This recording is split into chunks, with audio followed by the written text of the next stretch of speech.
নবম শ্রেণীর শিক্ষার্থী বন্ধুরা শুভেচ্ছা নিও। হ্যালো হ্যালো এবিসি চ্যানেলের পক্ষ থেকে সকলকে শুভেচ্ছা এবং অভিনন্দন জানাচ্ছি আমাদের আজকের ভিডিওতে। আজকে আমরা 107 পৃষ্ঠার ভিডিওটি নিয়ে তোমাদের সামনে উপস্থিত হয়েছি এবং 7.3.5 অভিজ্ঞতার আলোকে চলো আমরা কলামটি একটু সলিউশন করে দেখি। So let's get started and with reading the text at first.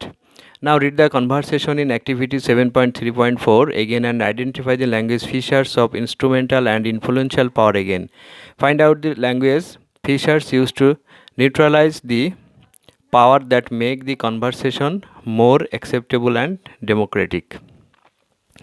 অর্থাৎ তোমাদেরকে 7.3.4-এর যে প্যাসেজটি ছিল, কনভারসেশনটি ছিল, সেটি আবার পড়ার জন্য অনুরোধ করা হয়েছে এবং language features of instrumental and অর্থাৎ ইনফ্লুয়েন্সিয়াল পাওয়ার কিভাবে হয় বা কিভাবে একজনকে এই ভাষার যে একটি শক্তি সেটাতে অনুপ্রাণিত করা যায়, ইনফ্লুয়েন্ট করা যায়, সে ব্যাপারে এখানে বলা হয়েছে। এবং the language features used in neutralised the power in conversation, অর্থাৎ ভাষার যে বৈশিষ্ট্য আছে নিউট্রালাইজ করার জন্য কনভারসেশনের ক্ষেত্রে, সেটি আমরা একটি তুলে ধরি।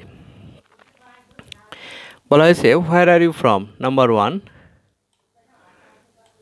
হোয়ার আর ইউ ফ্রম, তুমি কোথা থেকে এসেছো।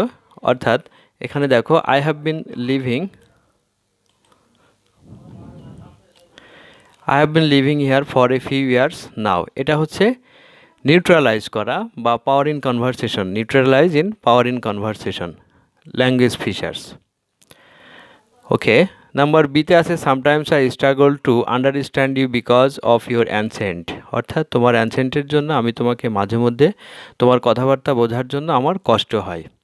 ওকে, it's common for non native English speakers to have accent, অর্থাৎ ভাষাগত দক্ষতা অর্জনের জন্য একজন নন নেটিভ বা যার মাতৃভাষা ইংরেজি নয় তার জন্য একটু কষ্টকর হয়ে যায়। এটা মূলত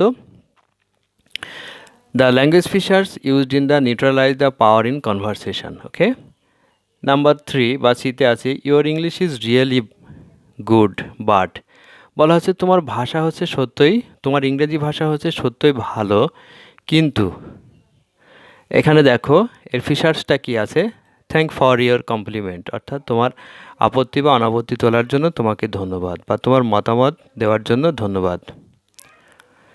নাম্বার 4-এ আছে specially those with ancient can face discrimination. Okay, that wasn't my intention, অর্থাৎ এখানে একটি কমপ্লিমেন্ট দেওয়া হয়েছে যে ডিসক্রিমিনেশন বা বৈষম্য হতে পারে ভাষাগত ব্যবহারের ক্ষেত্রে।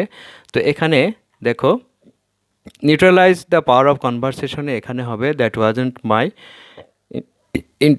ইন্টেনশন, অর্থাৎ সেটা আমার চিন্তার বিষয় নয়। আসলে ভাষাগত উৎকর্ষ বা ভাষাগত যে দক্ষতা এটি অর্জনের ক্ষেত্রে এক একজনের কাছে এক এক রকম হতে পারে। যেমন আমরা বাঙালি হিসেবে আমাদের কাছে ইংলিশ ল্যাঙ্গুয়েজটা একটু কঠিন, তারপরেও আমরা চেষ্টা করি কিভাবে অর্জন করা যেতে পারে। Number last, I notice you speak with a different accent, আমি তোমাকে নোটিস করেছি তুমি ডিফারেন্ট বা ভিন্ন একটি ভঙ্গিতে ইংরেজি কথা বলো।